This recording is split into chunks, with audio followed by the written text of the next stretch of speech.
This podcast contains explicit language. Bafangu! Houston, flight is go. Mila, let's go. STM. Safety contact. From Assignment X, thesoniashow.com, and Amalgamated Storytelling, this is the Dorking Out Show, the podcast for people who love stories from movies, TV, books, podcasts, and everywhere else. Welcome to episode 117 of Dorking Out. This is the solo edition. My name is Sonia Mansfield, and joining me today is some dude who's won some Emmys and totally bailed on a podcast that he used to do with one of his oldest friends, Christopher Allan Smith. He is such a bastard. I cannot tell you how much I hate that guy. Everybody hates that guy. Everybody hates him, and what's more, everyone should hate him. Yeah, the show has really taken off since you bailed. No FYI. kidding. That is exactly why I stayed on for so long, because I was so afraid that once I left, it would take its rightful place at the top of the charts, and I just cannot live with that kind of shame and rejection. So now that the show is starting to take off, I've clawed my way back on. You are such a good friend trying to hold me back. That's right, which we all know. We all have that friend. Don't pretend like you don't know what I'm talking about. We all have that friend that they're like, oh, great. And they're kind of like fake happy for you. Yeah, Gary. And, It's like your friend Gary. Fuck you, Gary. I don't know who you are, but fuck you. I know who Gary is. So, That's right. Of course, you had to come back because a new Star Wars movie came out, and we have to talk about it. Yes. So, Solo, a Star Wars story, the latest installment in the Star Wars universe, opened this weekend. I think the problems behind the scenes of this movie have been pretty well documented, so I don't think we necessarily need to get into it. I could just list who's in it now.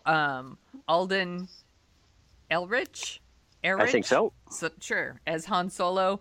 Donald Glover as Lando, and it's got Amelia Clarke, Woody Harrelson, Paul Bettany, and what? No, keep going. Sorry. And Thandie Newton as a bunch of new characters whose names I don't remember. So, Smith, what did you think of the Young Han Solo Chronicles? Well, you mentioned that, a new Star Wars movie has come out, so we've got to talk about it. And my question is, do we? Do we really? I think that's a valid point. I had no idea before we started recording if you liked this or not. So, yeah, my main thought is, we have all been through a roller coaster when it comes to these standalone Star Wars movies. First we had Josh Trank, who was supposedly doing a Boba Fett movie, and he got fired. Then we had Rogue One, where Tony Gilroy supposedly came in and did a bunch of reshoots and redid it at the last minute, which I think that might have been a little overblown compared to what the final product was. But then, we had, with this movie, famously, there was a director shuffle again. And with Rogue One, it's like we heard all this bad stuff, and then the movie comes out, and for me, actually for my son Harrison, who's really into Star Wars, and maybe for me sometimes, Rogue One might be my favorite of the Disney Star Wars movies. Oh, interesting. I do like Force Awakens, and I do really like The Last Jedi, but I like The Last Jedi in the way that it kind of riffs on Star Wars tropes and deconstructs them, while at the same time loving them. Right. Rogue One is just we're paying attention to all these other characters that we don't really know, and the characters that we do know are in it just enough to support the story of the new characters. Right.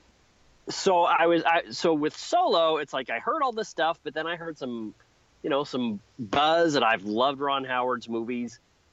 He's a very competent director that does a lot of good stuff, and I think his reputation has fallen in recent years. I'm not exactly sure why. And this movie is just, I think I was talking to a friend of the show, Raymond Scott Daigle, actually, in the last half hour, because I just got back from the theater 3 hours ago. And I think for me, Solo is the movie I was afraid Rogue One was going to be, which is kind of a lot of fan service. Oh yeah, focusing on I called it. I've been calling it fansturbation. That's actually great, and I do want to talk to you about that. Okay. It focuses on characters whose fate we already know, so it becomes a lot less interesting, and it explains a lot. And this is not my own criticism. I've heard this in several places. It explains how Han Solo got his name, kind of. Gosh. It explains how we met Chewie. It explains a bunch of stuff that.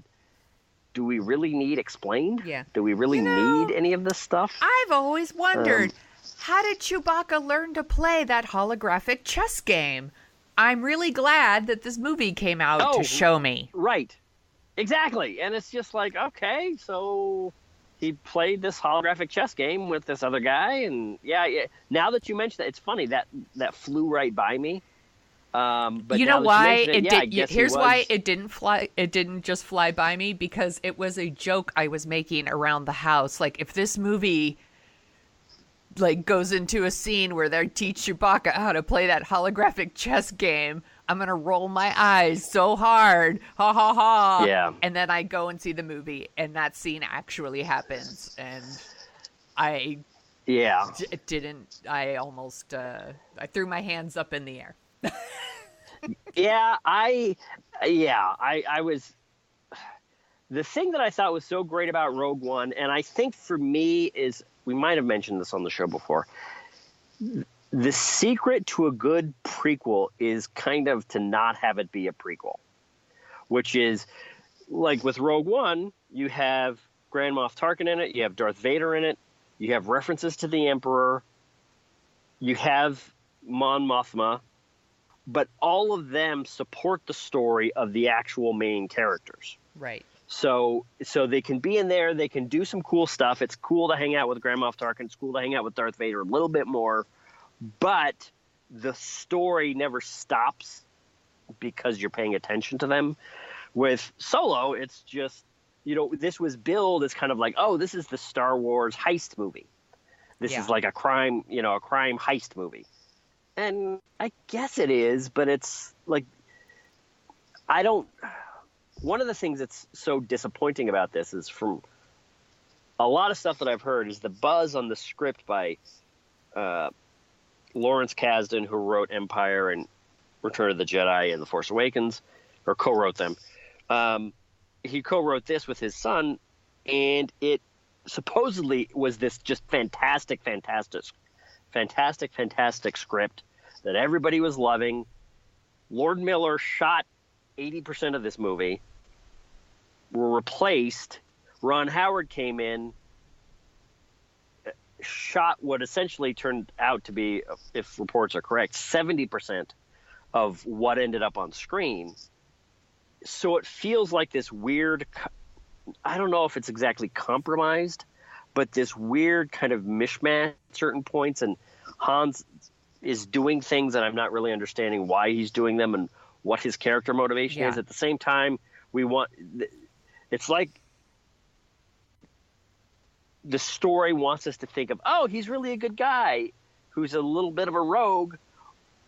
Yeah. But also he's the bad boy, dangerous guy, but he's not really the bad boy, dangerous guy, because deep down he's really golden. Or deep down he's a really good guy, and we're going to keep reminding you of that. So it's just all over the place. Okay, so I actually wrote this down as something I wanted to talk about, and I just wrote, let's talk about Han Solo.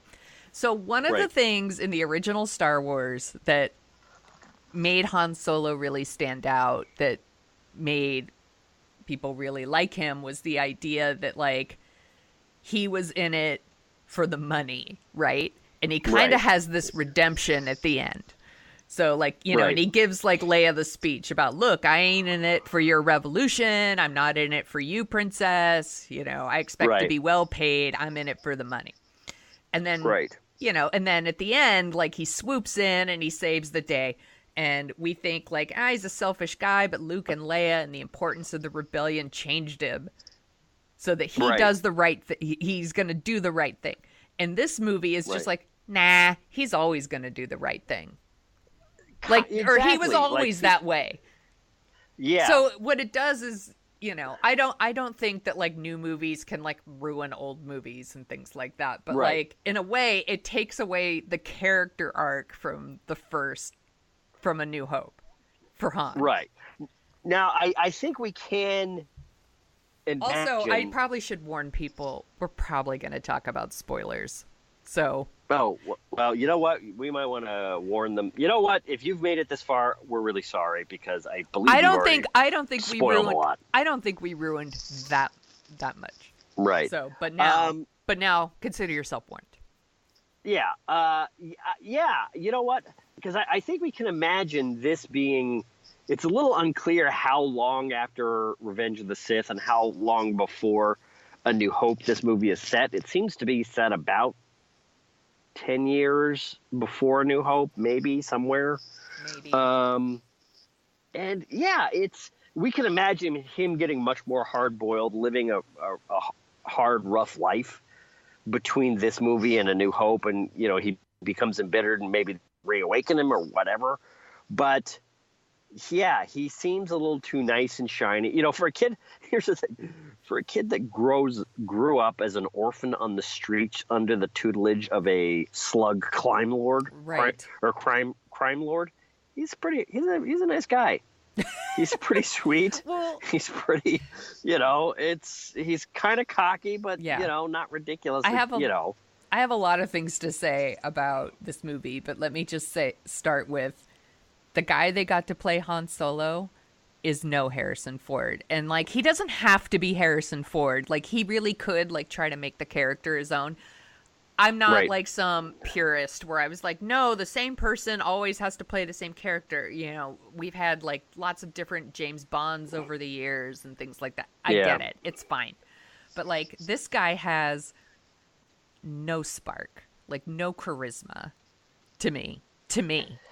Like, Han Solo is sexy. He's a sexy dude. And this guy's like nothing. He's like vanilla yogurt. He's not even vanilla yogurt. He's plain yogurt. Like, he is not a scoundrel. He is not a scruffy looking nerf herder. He's just like, he was so nothing to me.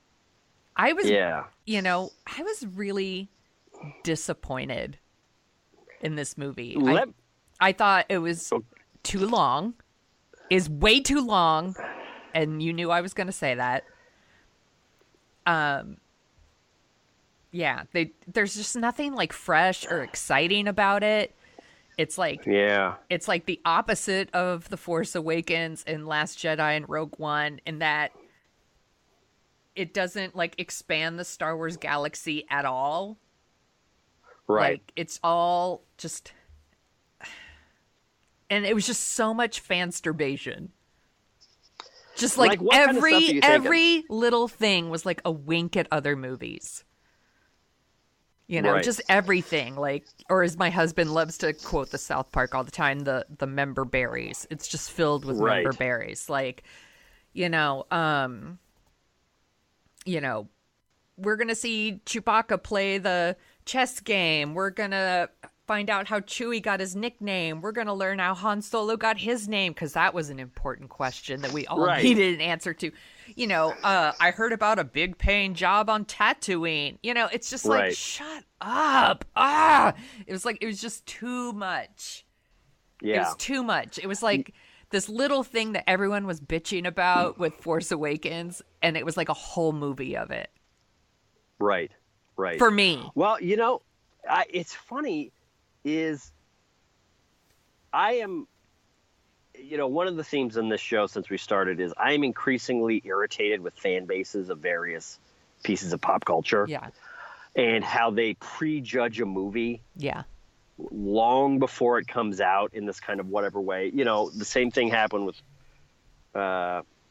we have famous examples. Daniel Craig being cast as James Bond, Heath Ledger being cast as the Joker.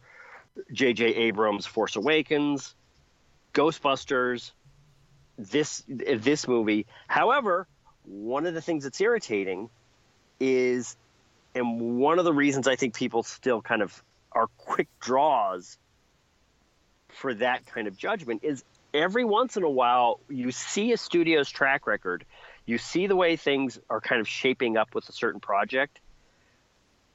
And one of these things is, in defense of, insufferable fans, is these studios are trying very hard to gear these multi-movie, multi-format properties like Star Wars or Ghostbusters or Marvel or whatever to get the fan bases rabid and whatever as they want. And when this movie was announced, it was kind of like, why do we need this? Yeah. It's the whole time it's been like, all right, I guess. I don't really care. And then when from my own point of view, when I heard it was kind of more of a heist movie and not a story of Han Solo's life movie, I was like, oh, that's kind of interesting. I'd like that. Yeah. Like you could almost imagine a version of this movie where Alden Ehrenreich plays a Han Solo that is essentially kind of the Matt Damon character from the Ocean's 11 movies, where he's like the third or fourth guy on the pecking order. Right. And he's young and he's eager and he's still a little wet behind the ears, but we're watching the heist. And that's not what this movie is. This movie is kind of like we're going to talk about how he grew up. We're going to show him in his teen years. We're going to show him as a young adult.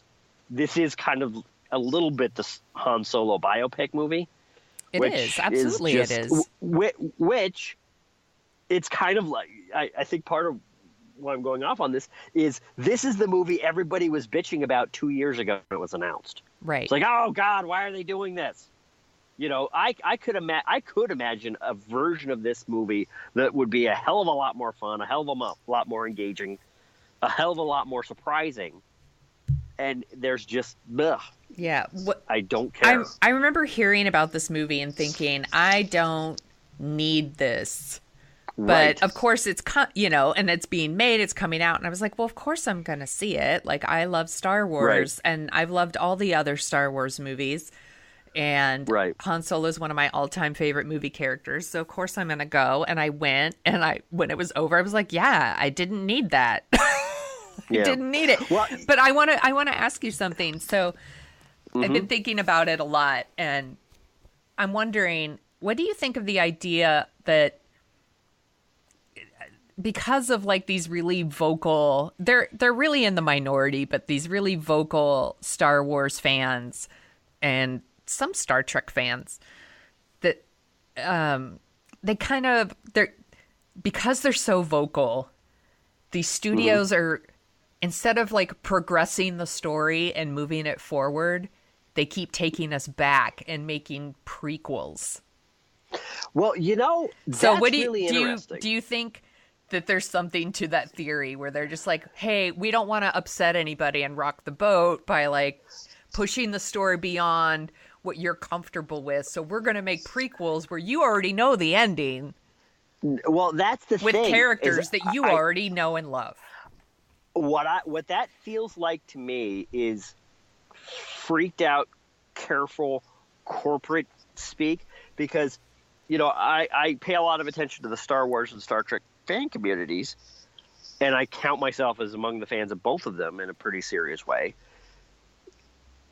Every Star Trek fan I hear, when Discovery was announced, it was, why don't they do something after Next Generation? It was all geared towards, I do want something new. I don't want another prequel. We just had Enterprise.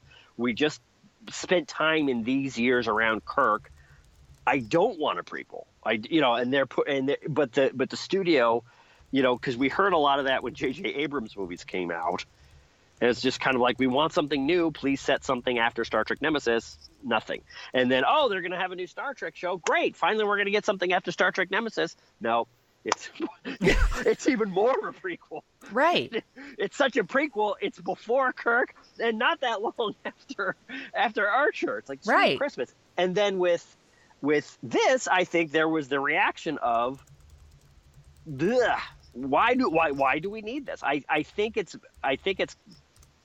is freaked out, not that adventurous corporate filmmaking. Which I don't want to bang on them too much because, Kathleen Kennedy and her stewardship has been interesting, and they have done some new things with, here's what I'm going to say, I guess. Her stewardship of Star Wars has done some kind of new and interesting things, but it has at moments dipped into a little too much fan service, a little too much whatever. And this is the worst example of that. This is all this movie is. Yeah, and this is, and I think, in defense of the fans have been the most vocal in, we don't really need this. Why do we need this?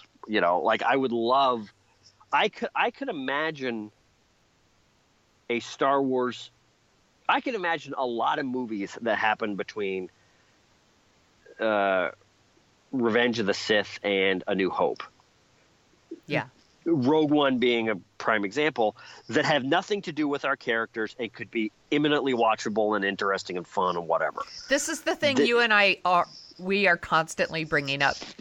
It's a really big galaxy. Right. Could we get something else? Yeah, exactly. Can we please, they name check some bounty hunters in this, and they, I was half expecting at one point Boba Fett to walk through a certain door near the end of this movie. Right. Well, they have some other people that we could talk about later in the podcast. And they do. And I was actually kind of like, I was expecting two things. I was expecting there's a big betrayal and reveal of how something was figured out about Han, and I was expecting it to be Boba Fett who kind of walks through and does it. So I am glad that they didn't do that. And then there was another bad guy that they were referring to that I was expecting it to be Darth Vader, but then they didn't do that. And for anybody who's watched... I didn't think for 1 second we were going to be seeing Darth Vader, right. And I was able to, there's actually a character in this movie that says, "You weren't paying attention. I told you, blah, blah, blah." And I said to my seatmate, I was paying attention. Now, let me ask you I know exactly what's going to happen because they telegraph it to you. There was no surprises except for one, and then it was a surprise that didn't make sense to me. Well, okay, let's get into that. Spoilers a little bit. What was the surprise that did not make sense to you? When Darth Maul shows up. Okay, all right. I was like, huh? Because, and then I had to read afterwards about it, and I was like, I shouldn't have to do homework to enjoy this movie, but the minute he shows up, I'm confused. Now I'm just spending the last part of this movie trying to do math in my head of how is this possible? How does this fit in the timeline? Which I shouldn't have to do. It takes me out of the movie. Well, yes and no. It's a huge, I'm sure it's an awesome moment for people who watch Rebels and Clone Wars and stuff like that, who know all that stuff. But people like me who just really like the movies see that and we're like, WTF? Well, yeah, that's the thing, because I had seen some stuff and I had read the comics I read some comics and I knew that they kind of revived Darth Maul. I did not know that this was a thing. Yeah, and this is he's been in a bunch of episodes of Rebels and Clone Wars. So people like me were being punished, basically. Well, I guess, but at the same time, it's kind of like, well, this is going to sound so ridiculous, but I'm kind of teasing. It's like, are you a Star Wars fan or aren't you, Sonia? Come on. I am, but I don't. Two long series where they've had this character running around, so it is kind of a nice connection for that part of the fan base. I understand that too. I'm just saying that for me and a lot of other people,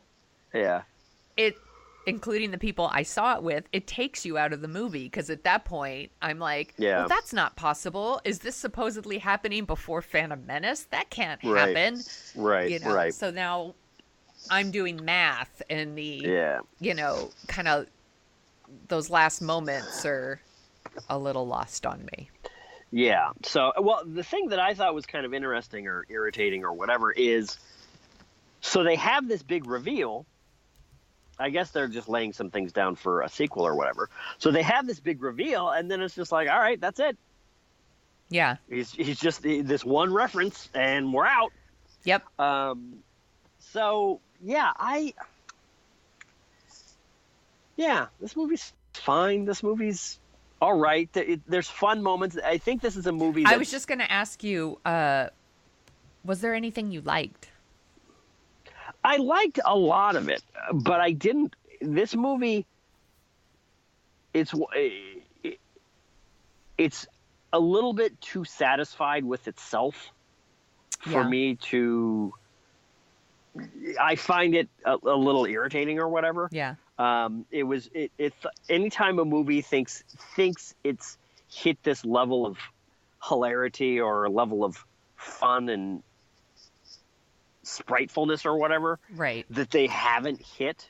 So you're saying, great kid, don't get cocky. Exactly. Wow, that's a great poll. Thank you. It's just like it thinks it's an 8 or a 9, and for me it's a 6. Oh, it's not even a 6 for me. And it's fun, but there was nothing, because we did hear all this stuff about Aldrich Ehrenreich or whatever, and what his performance was supposedly so awful and blah blah blah.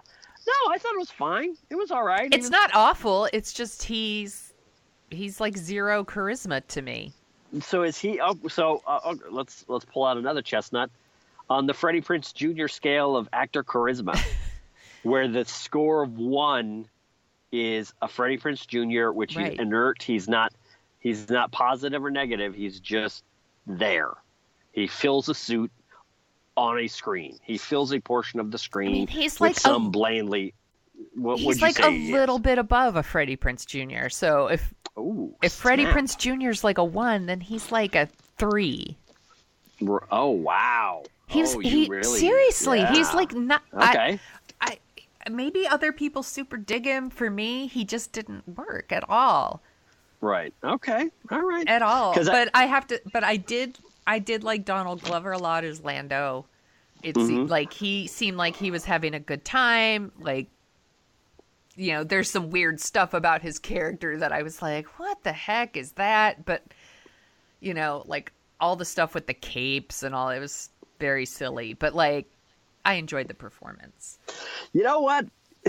The thing with the capes, I really liked it. No, I didn't hate it. About him. I didn't hate it. It's just I was like, oh, that's really silly, but whatever. Like it didn't take anything away from Lando for me.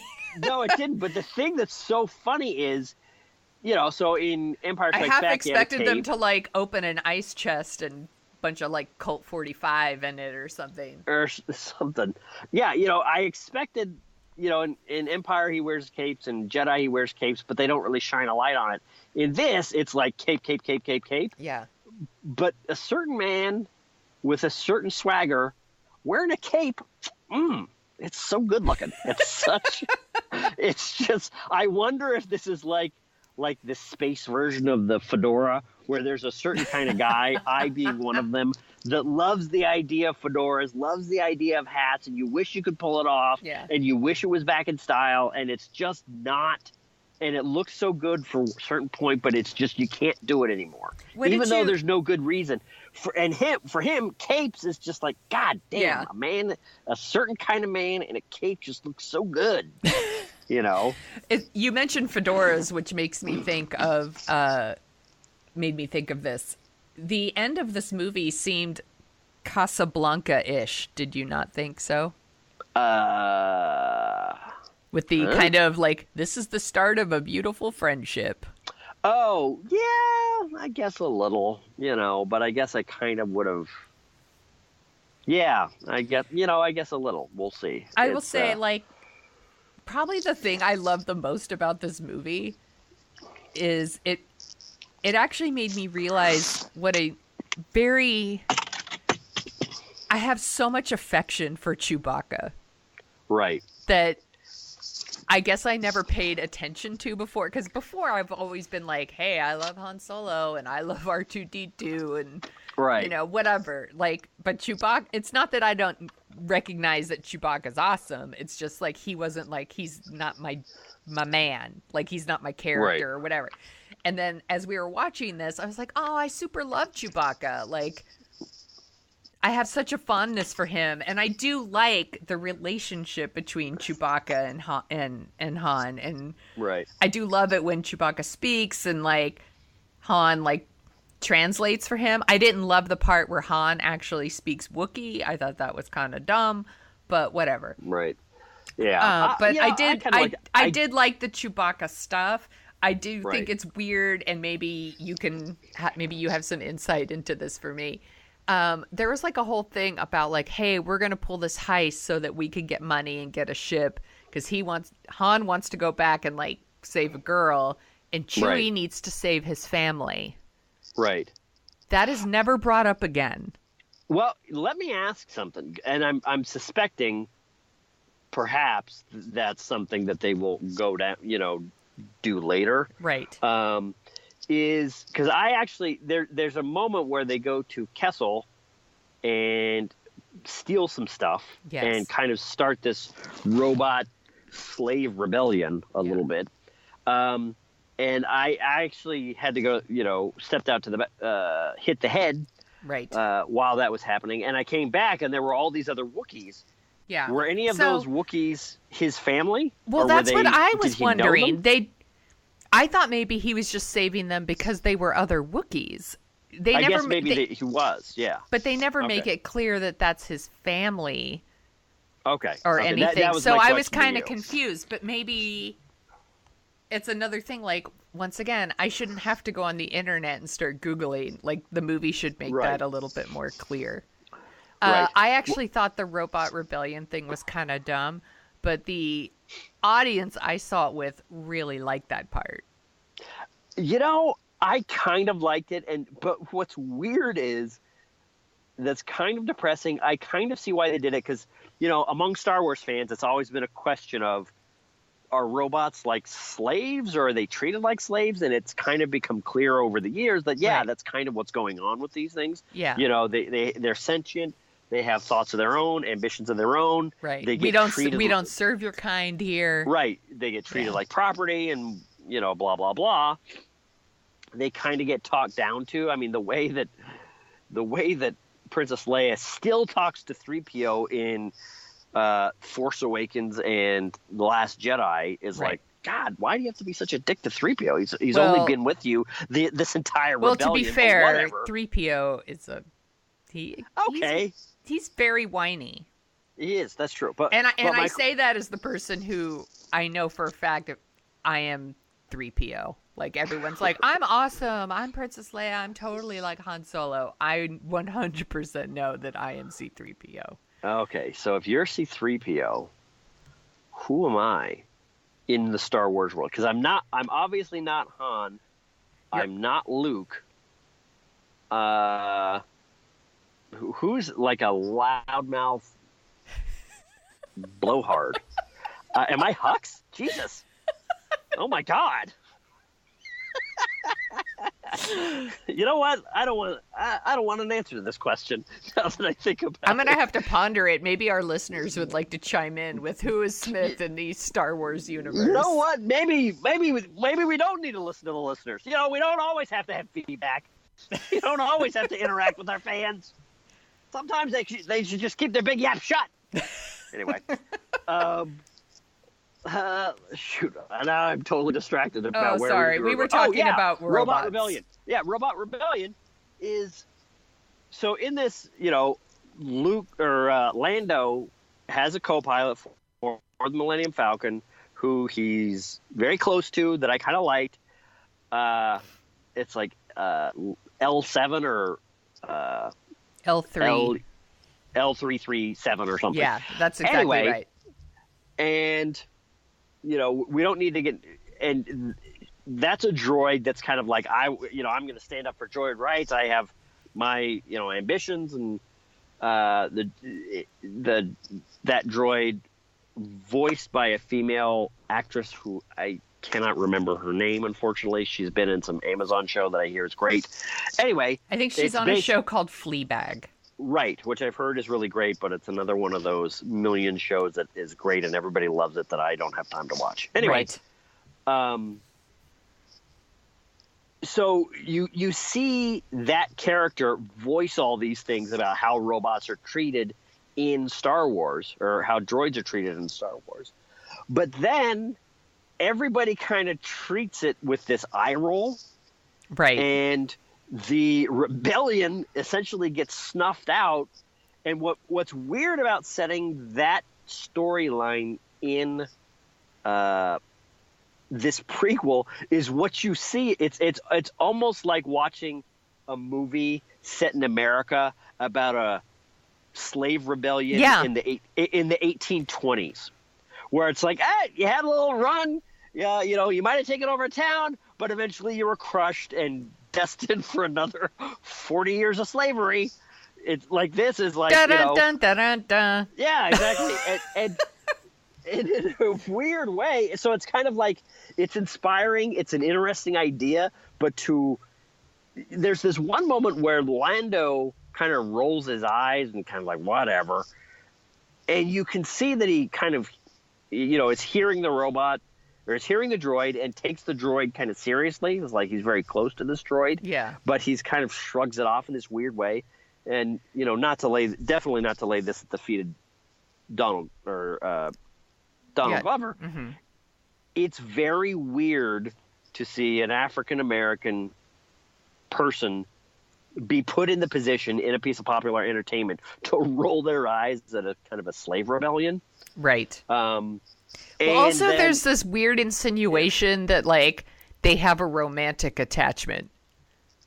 Which, I think it's I understand, like, that the robot could be, like, your friend, and that they have a relationship, just like they all, like Luke has one with R2-D2, and, but it's possible that they care about each other or something, but it almost insinuated like a sexual relationship. And people have been talking, what? People are talking about that, but when I watched it, I took it as kind of like the robot is a little nutty. Like, I guess, the robot, I think, is reading a lot into some stuff but I don't know, it's fine. I mean, there's a lot of interesting, fun moments. It's always fun to live in this to visit the Star Wars world. I think for me, the upshot of this movie is sometimes you watch a movie or a TV show and you think to yourself, boy, I would like a whole movie about that character. And 9 times out of 10, when you get them, and what you want is you want to have time to hang out with that character. Right. And you think it's going to be fun, but then when you get it, it's just like, oh, I guess I don't really need this.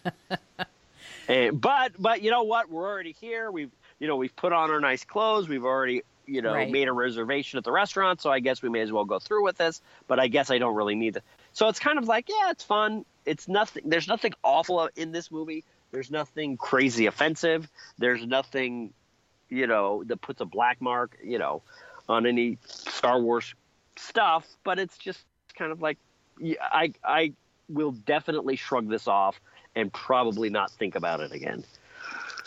I hope that that's the case for me. What did you think of? Did you like any of the new characters they introduced?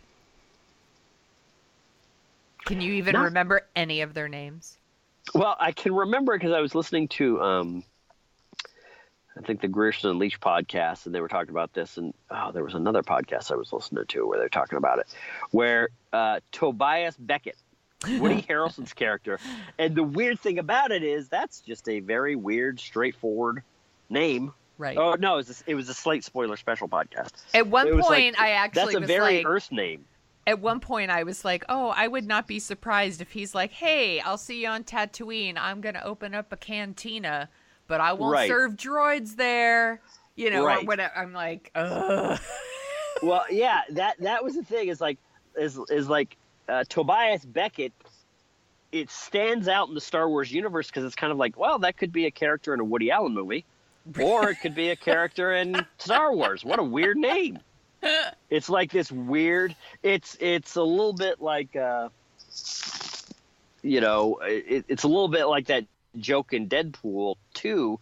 I haven't seen Deadpool 2 yet. Well, it's in the previews where they're putting together this super team of superheroes, and then some guy just answers the one ads and he's just normal dude, and he gets on the team and he's a normal dude, and that's it. And the funny thing is he just stands out because he's just Mr. Normal in this weird kind of crazy comic book world. And Woody Harrelson's character is a little bit like that. It's like, oh, Tobias Beckett, he's from the planet Earth, Brooklyn, but now he's like a space gangster, and I don't know. So no, there's none of the I liked Emilia Clarke's character somewhat, but I don't know. I do want to say, like, in terms of female characters, this movie's like a real step backwards compared to what we've been getting. Really? I think so. How do you figure? Because her character is just there to, like, is a motivating thing for Han. Like, she never felt like a real character, like a character outside of him for me. And then Thandie Newton is also like, she's not in it very long, and she's just to, like, motivate Woody Harrelson's character. Like, both of them are to support the male leads. I don't feel like they're characters outside of that. I disagree with Emilia Clarke's character. I definitely think she essentially comes into her own and chooses, now we're really getting to spoilers. I think for a while it seemed as though that was the kind of character, but then she kind of rose up through the ranks as people got killed off. And then at the end, she essentially decides between, I can go with Han and do whatever, or I can be my own crime boss. And I'm going to be my own crime boss, and see you later, Han. And she's out. I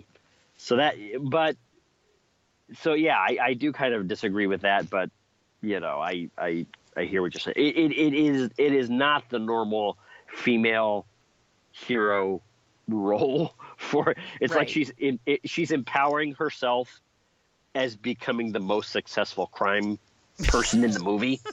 So it's like, she's really cutting her own path, and she's really breaking new ground, and she's really, I just felt like has her own agency. Even if that happens, it doesn't happen till the last 5 minutes of the movie. Before that, she is just a girlfriend role, basically. I think that's downplaying her role a little bit, but I hear what you're saying.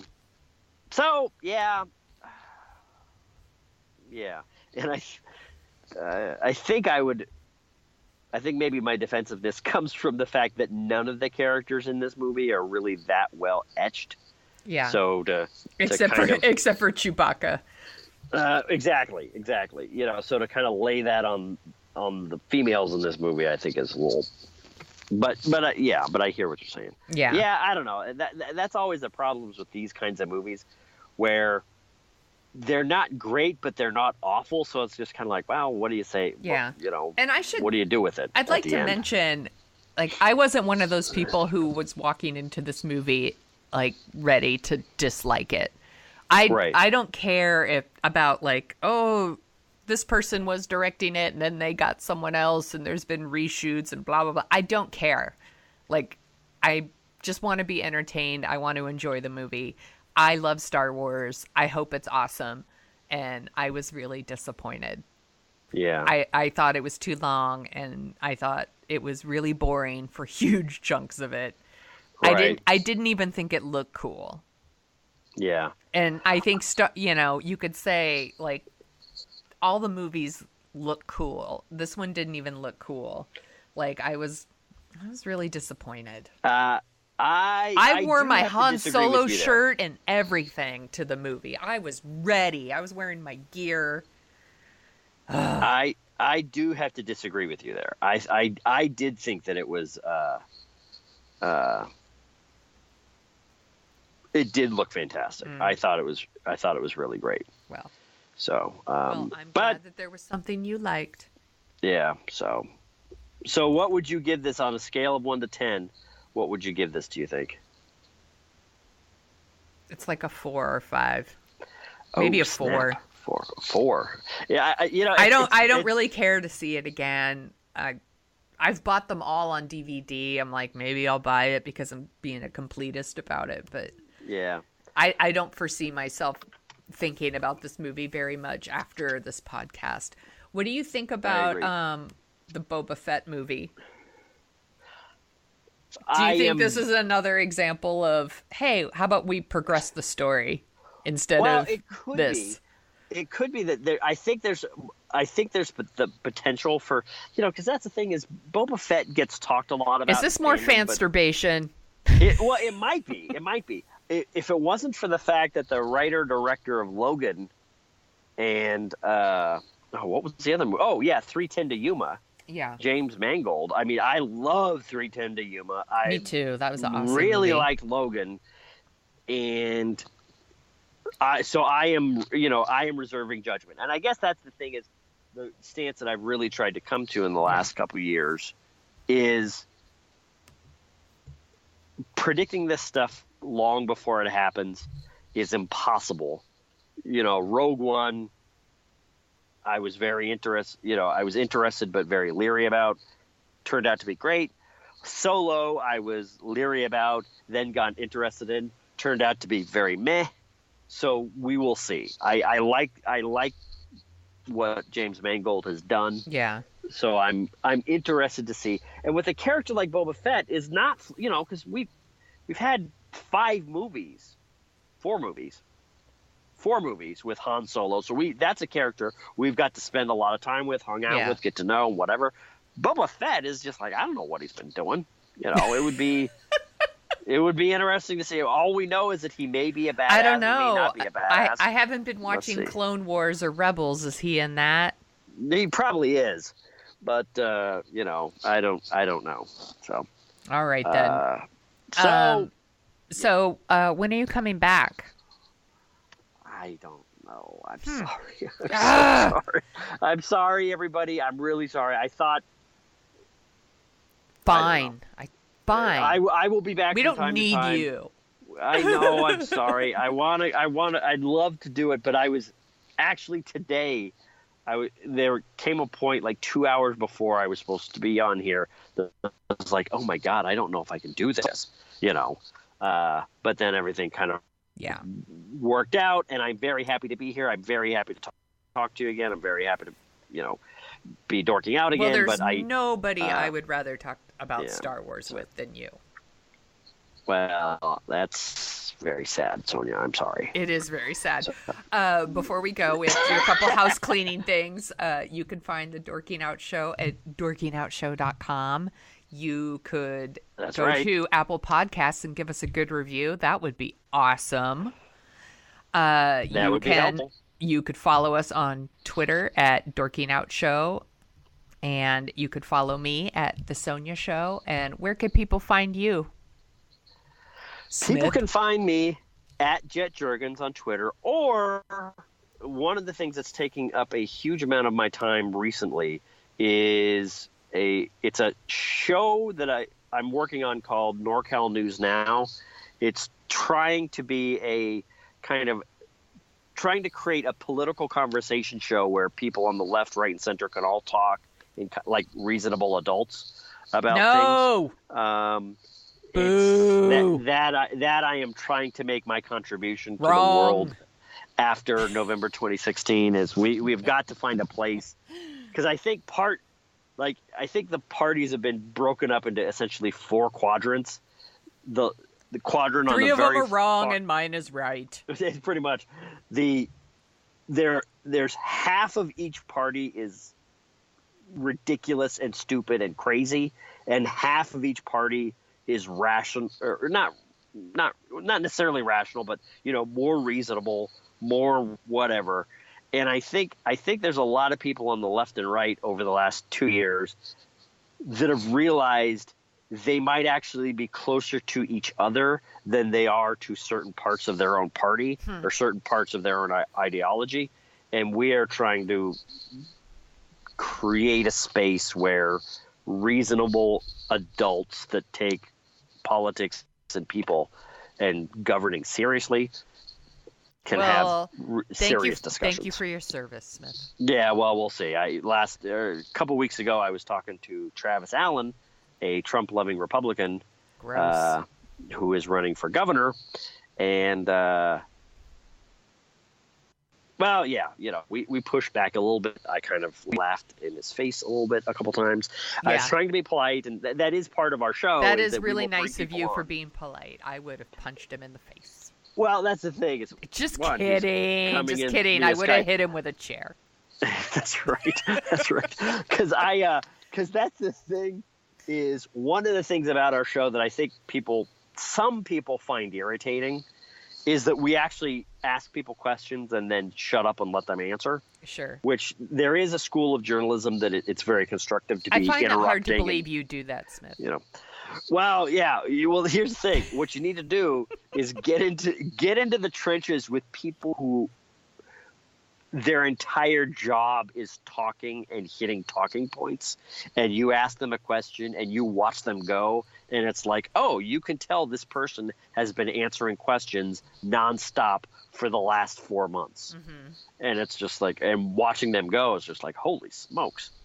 Anyway, but yeah, so we're still working on it. We actually might do, maybe we will let you know, a live broadcast on Facebook on June 5th for the California primaries. Oh, fun. But maybe we won't, because that's a whole lot of work. And as you can tell by my absence from the show, I have 20 plates to spin and only 11 hands to spin them. So I miss you, and I miss the show. We miss you. So. And by we, I mean me. That's right. David doesn't miss me at all. David could go to hell. That's terrible. It is terrible. He's doing all the heavy lifting. That's right. Especially since he's not even on this show to defend himself. He's helping to put out the podcast that I am not doing squat for right now. I should say, I asked David, do you want to go see Solo with me? And this is how we decide who sees what, like, movies. He's like, I don't $100 want to see it because we have to book a sitter. Oh, wow. He's all, I don't $100 want to see Solo. So I went and saw it with my work husband. And then I came home and he's like, how was it? And I was like, I'm so glad that you didn't come because it is not $100. Yeah. It's not worth it. It's not $100 movie. I love how we've gone back and forth, and it might even sound like I like this movie a lot more than you, but your score was a 4 or a 5, and my score is a 5 or a 6. So we're essentially still keeping our batting average going. Yeah. Well, it's probably because I'm being too kind. I'm probably being too kind with my number. If I was honest, it's really like a 4. Well, that's the thing is, if you're honest, it's a 4. If I'm honest, I liked it better than just right in the middle. So I would say maybe 6. And what does that average out to? 5. So we can't win. Even when we disagree, we're essentially agreeing. Yes. Oh, well. So, all right. Is there anything else you'd like to say before we go? I miss you. One of these days, I'm going to finish this stupid book. I'm going to finish all this stuff, and I will be back. And that day can't come soon enough. Well, in the meantime, I've lined up a million guest hosts. It'll be fine. Yeah, good. You know what? That is one of the and nice all of things us are like, Smith who? Whatever. That's right. That is one nice thing that I actually get to listen to the show. Like, I don't know what's on this week's show. Have you been listening? I have. I have not yet listened to the episode with Margot, but I've listened to the episode with you and, what's that guy's name? I don't know. Anyway, point is, he didn't make that much of an impression. But, yeah, I listened to that one. It's talking about baseball. I remember you talking a lot about... you mean the guy I'm married to. Field of Dreams. You were talking about your memories from watching Major League. He was saying something, I don't know. Something But, dumb. yeah. Who cares? That's right. Anyway. Is there anything else you want to say? I hate David. No, I don't. No. Thank you, David. Thank you, Sonia. thank you for keeping the show going. Thank you for doing all the technical stuff. And I miss everybody. And that's about it. And I'm sure you'll be back again to talk about something else, even though you're on sabbatical. That's right. That's right. Okay. And then I'll just say, bye.